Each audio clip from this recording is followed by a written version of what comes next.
Greetings of peace and love, everybody.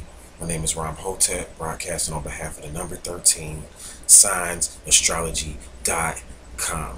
Thank you all for listening. Thank you all for watching.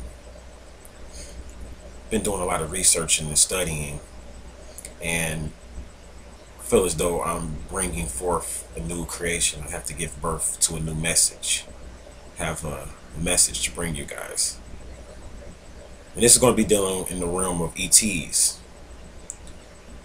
And a lot of people hear me on my videos. I talk a lot about aliens and things of that nature. Again, I'll say before I get into the meat of this, if you want to just look at this as entertainment, that's fine. I don't mind you doing that. I'm an entertainer as well. Some people, they're going to listen to the words that I have to say, and they may see them as facts. They may know them to be facts, actually, is what I should say. And some people may just believe what I have to say, and other people may disbelieve what I have to say. But at the end of the day, just know that these are simply my opinions and views. This is not a religion. I'm not here to convert you. Just a video that you're just watching. Just look at it as that. Now, I talk a lot about aliens, and I talk a lot about how aliens essentially rule the world. You heard me a while back. I did a video, kind of a popular video, one of my first popular videos I did, and I talked about how the Illuminati were a group of shape-shifting reptilians. And I want to kind of go more into this whole extraterrestrial order and exactly how they function and how they rule, because I think it's time for people to know now. How do these aliens rule? Like, how exactly is the world controlled by aliens? You hear me say it, but people say, well, I don't see any aliens walking around. I turn on the television and just see people. I'm going to, hopefully, by the time this video ends, it'll make a lot more sense to you. Now, the world is simply controlled by aliens. It's pretty simple. This is how it works. You got different ranks. And, of course, you have human beings. Essentially, we're human beings or whatever. And we exist on the surface of the planet. And human beings usually are a part of some form of a government. Whether it's a state government, federal type of government, city government. But at the end of the day, human beings are a part of a government. And within that government, no matter how you look at it or which government you're looking at, you always have an elite class of government, part of the government, which are the elites. And then you have the warrior part of the government. And this can be for any government you think about, whether it's even street governments and street organizations. There's always an elite class, or those people that hold the pen and write the laws, and and politics and things of that nature. And then you have the warrior class, those people that hold the guns and they use force. And the warrior class usually works for the elite class. And it's the same way with extraterrestrials. So what happens is that humans learned our system of government from extraterrestrials. Anytime there's major changes in government, this comes from on high, or some people might say, once this video is over, from on low, from extraterrestrials. I say on low because some of your greatest governments exist in the center of the planet Earth. So these extraterrestrial governments, what they do is that they have rank and files of different organizations that they set up. And these different, a good way to understand this is you should get the book by David Icke called The Reptilian Agenda. And this will really help you understand what I'm talking about. So they have different types of organizations they may set up. They may have, say for instance, you have the government, but then you have the space aspect of government. This is the part of government like NASA. Then you may have the aspect of government dealing with children, like setting up daycares and stuff like that. You have the aspect of government that deals with religion. You have the aspect of government that deals with politics. And in each aspect of these different governments, there's always an elite and there's always a warrior class. So what the extraterrestrials do is that they exist in the center, the chiefs. They exist in the center. And what they do is that they set up, first, they set up a form of a secret society. And these societies, like I'll give you an example, like the Thule Society. Many people may have heard of this, the Thule Society. And the Thule Society was very popular during the times of Hitler. I'm going to talk a lot about Hitler in this video because I'm going to use this as a teaching piece to help people understand how aliens is, how they actually do it. Because Third Reich, which was different from Germany, Third Reich was in contact with ETs and is in contact with ETs because Third Reich didn't go anywhere. So that's what people fail to realize.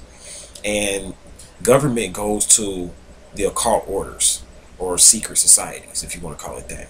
So say, for instance, you have the Thule Society, or when you hear me talk about the White Brotherhood, these are different societies, the OTO. These are different secret societies that government may establish relationships with, and it's a reason why they do that, because these secret societies are usually ran and governed by psychics. Mostly female, but if they're male, they're in tune with the feminine principle enough to be able to become good psychics.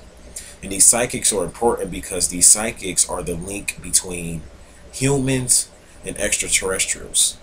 So you got the society itself, the secret society itself may have humans in it, but there's always a chief psychic that has a direct link to be able to communicate with extraterrestrials and be able to pass on the message from extraterrestrials to humans. And the reason why psychics are needed is because of the fact even Adolf Hitler had psychics that he went to. One of them, her name was Maria. And he was a part of a secret society. Even though he was in government, he was a ruler, he was a part of the Thule Society.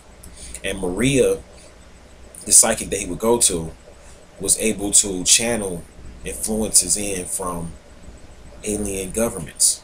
And she was in contact with an alien government called the Ashtar Command, also called the Ashtar Command, because Ishtar is one of the chief female deities of the underworld. And the Ashtar Command is responsible for creating a lot of your crafts. And these crafts are not the ones that go out in outer space like Nibiru. I'm talking about the crafts that are built on aerodynamics. And these crafts fly in the air, like around this, and basically the crafts that you see out in Mexico, for those people that are out there, the crafts that you may see out in Egypt and Africa, the crafts that you may see in Senegal, the crafts that you may see in Mexico, we see a lot of crafts there. Those crafts that you see in those different places, you have Ishtar and the Ashtar Command that's responsible for teaching the technology on teaching aliens and teaching humans how to create and build crafts like that. What you have to remember is that about 60% of the crafts that you see are actually government controlled. Like humans, that humans built them. They were taught by extraterrestrials, but now humans have been building crafts since the 40s. So you have this Ashtar Command, again, that passes on information to the different secret societies like the Thule Society and different societies. So they build and they establish a connection. So this is how the alien thing works. Now the Ashtar Command, if you want to understand the Ashtar Command, they are basically from the Pleiades star constellation. The Pleiadians have been coming here for a long time. People talk about the Pleiadians and, you know, they think like it's something new. And, you know, we hear a lot of surface information about the Pleiadians online, but it's a lot deeper than that because you're not dealing with people that are really in tune with them. But if you're dealing with people that are in tune with them, you'll find out that the Pleiadians have been coming to this planet even before there were humans. And the Pleiadians are very intelligent. So what they do is that, now we're going to go to the next level, they have got into engineering humans, cloning humans, and duplicating humans. So what the Pleiadians do is that they have, for instance, a clone. They can make a clone off of a human that they created, or they can make what's called an android, which would be like a machine that has the intelligence of a certain human in it. And it's like all the intelligence of this particular human is a machine. So it may be like a human that is really a machine. Like they have the skin, they look like a human, like the Terminator. The Terminator was an android. So they have androids, then they have robotoids, and robotoids are more advanced. These are humans. When you hear about this technology that they're creating, that they've been had, but you hear about this technology where they're saying that one day they're going to be able to make a 3D heart for you. Like they'll be able to basically go on a computer, type in certain information, and be able to print off a heart for you, and then be able to do a heart transplant and put this heart inside of you, and it'll be organic, like an organic heart.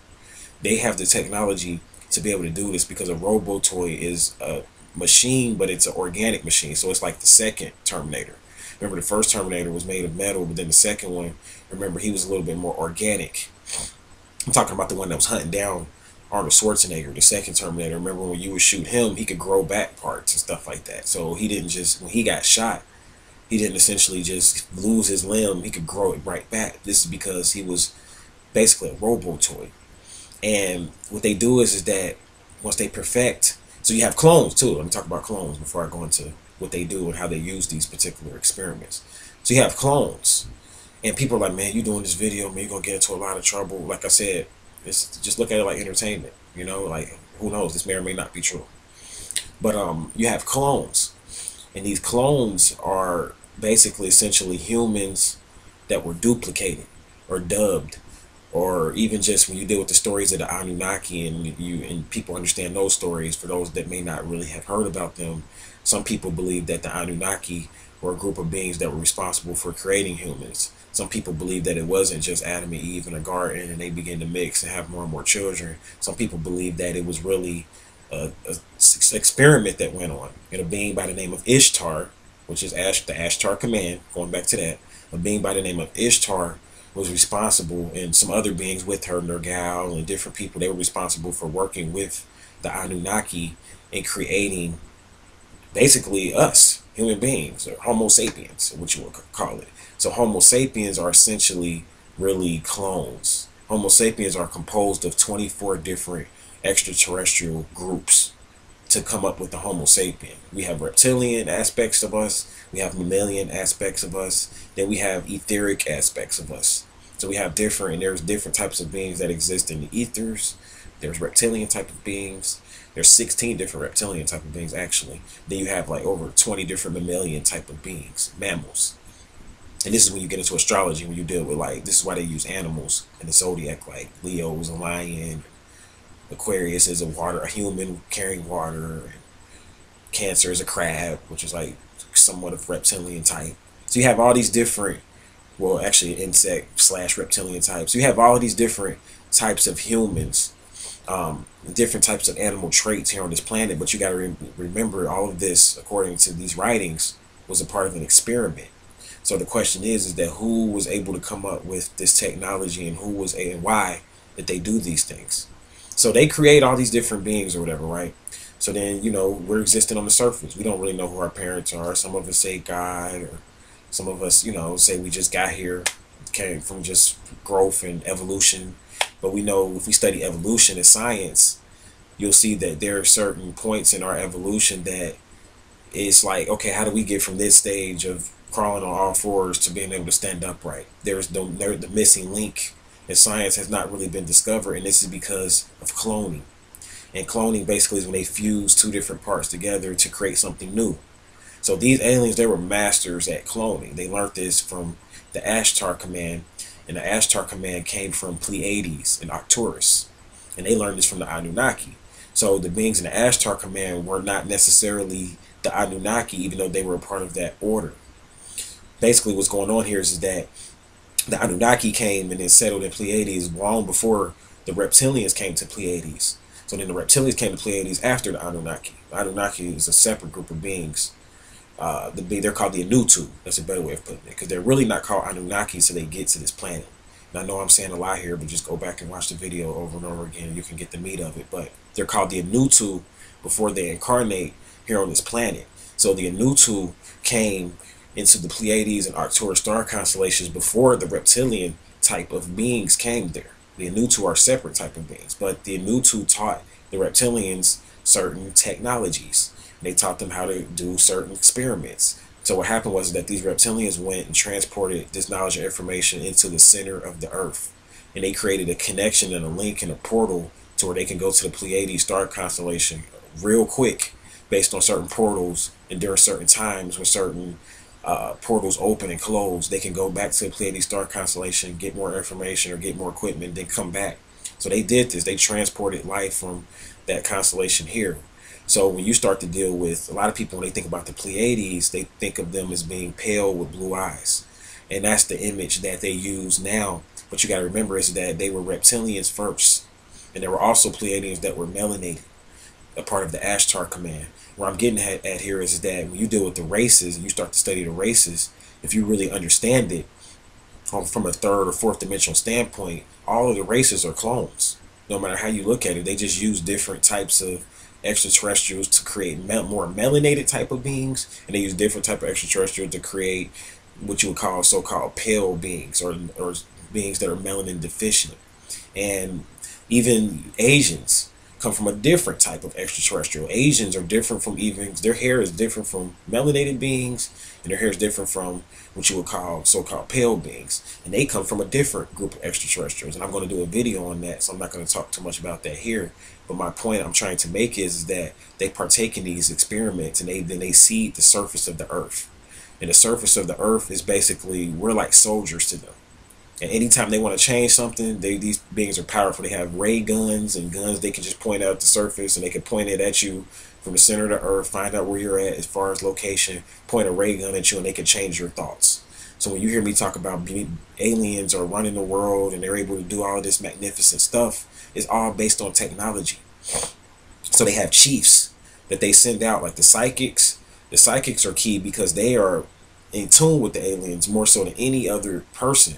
And the government and people in government, they go to the psychics for a lot of their information. They're not going to tell you that, but mostly all beings in government, or all humans in government, have a psychic or somebody that they go to get information from.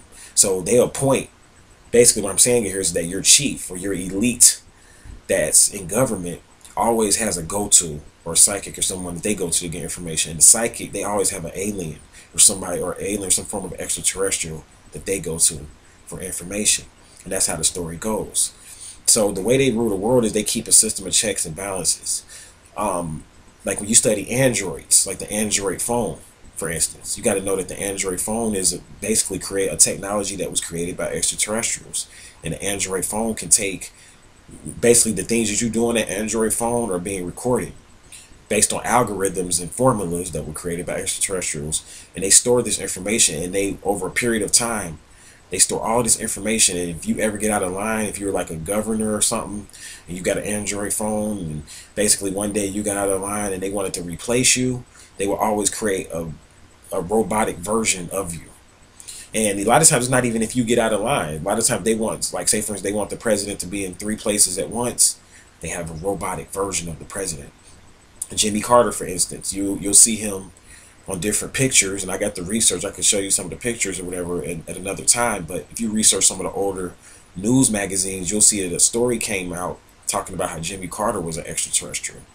And the reason why they thought that was because of the fact that they said you'll see him with his hair parted one way one day, then his hair will be parted another way one day, or his chin looks slightly different one day, and then his forehead will look slightly different another day. And this is because they had duplicate versions of Jimmy Carter. A lot of people say they took him out of office and put an extraterrestrial in the office. Who knows? I don't think that really necessarily happened.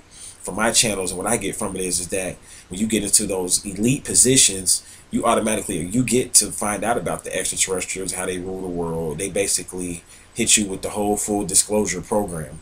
And they tell you that, look, we're going to duplicate you. It's going to be a robot that looks similar to you.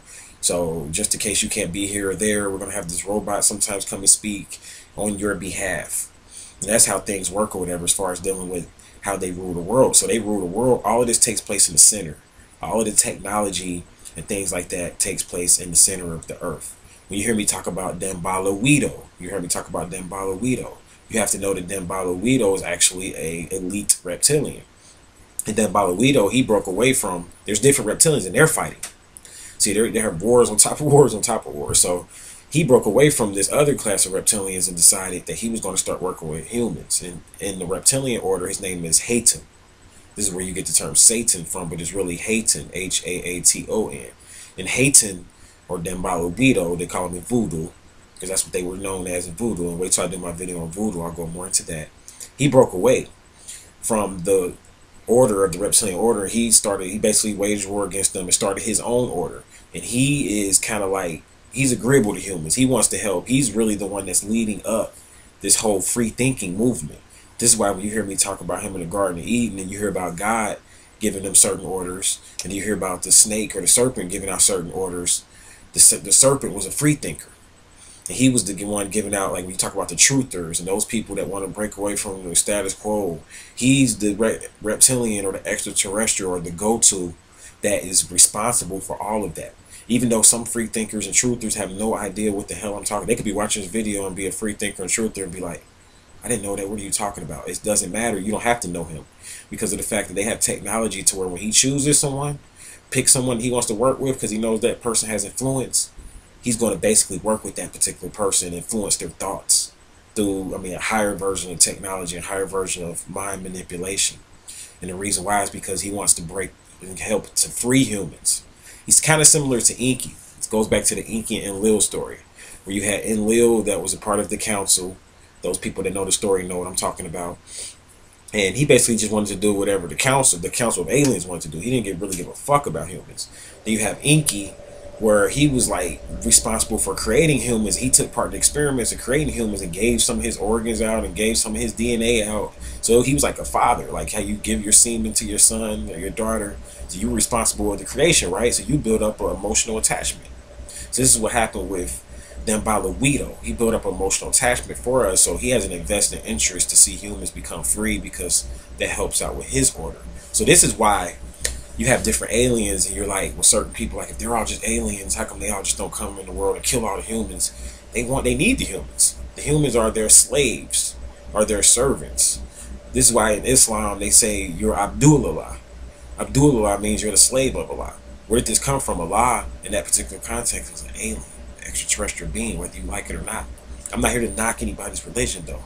You know, so if you want to keep believing Allah just being, you know, an abstract entity, you can do that too. Because on another level, Allah means the breath, or the breath of life. So Allah deals with breathing in and meditation and things of that nature, and the higher aspects of Allah. There's different levels to Allah, I understand that. But on a physical level, when you talk about the incarnation of Allah, this deals with an extraterrestrial being, the fourth dimensional aspect of Allah. Because I understand 5D. You're dealing with a person. I understand 5D, so I do understand that even these aliens have rulers that rule over them. They have etheric beings that rule over them. And they use a different type of technology, a 5D type of technology versus a 4D technology. So an alien may use a ray gun or something like that, or they use these androids and robotoids and all of this different stuff that I'm talking about. This is all 4D technology. Aircrafts that are built based on aerodynamics. This is all 4D technology. They operate off of tone. The crafts that they build is based on tonation. So basically what attracts the craft back into the center of the earth is a certain tone and a frequency. How fast the craft goes or how slow it goes is based on a tone or a frequency. So when you start to understand chanting, like there's some people out there, they can chant, certain Sunnis and Sufis, they can chant and call crafts to them based on the tone and the frequency. So I'm pointing all this out because I want to help you to understand how they rule the world and how this technology works now. This is what I'm trying to get into. And like when you hear me say this stuff, people just think, oh, he's just crazy. Like, why he's just saying it? Because I really don't ever too much go into it. But you caught me on one of my times where Spirit wanted me to go more into it or whatever. So that's how it's done. This is how ETs rule the world. This is how they do it. It's based on a fourth dimensional technology, and it gets even deeper than that. It gets even deeper than that. So primarily, who are responsible for it is the Pleiadians. Really, is for a lot of the scientific advances that we've encountered over the past 50 years and past 100 years with computers and stuff like that. The Pleiadians gave us this knowledge, passed us on this knowledge or whatever, and they were taught by the Anutu, like I said. And this started, I mean, this even went back before Earth. You gotta remember they transported a lot of the experiments, or a lot of the experimentation was transported from Mars to this planet. So the reason why we can't find out a lot about our history and evolution is because we got to get back to Mars. If you notice, see those people that study science, and the scientists out there know that I'm not crazy, because you know that they're going in right now, even as we speak, they're going back and forth to Mars trying to do research, and they found out that over like 1 billion something years ago, Mars was an Earth-like planet. Mars had waterfalls. Mars was very livable. The temperature there was different. It was a lot of different things. And what happened with Mars is that wars started to take place, just like what's going on here. And they couldn't get it right, and they ended up destroying Mars. And this is what Hayton or Dembalawedo doesn't want to happen here. So he's going to choose a certain group of people to protect Mama Tiamat, or Mother Earth, so that this planet will not be destroyed.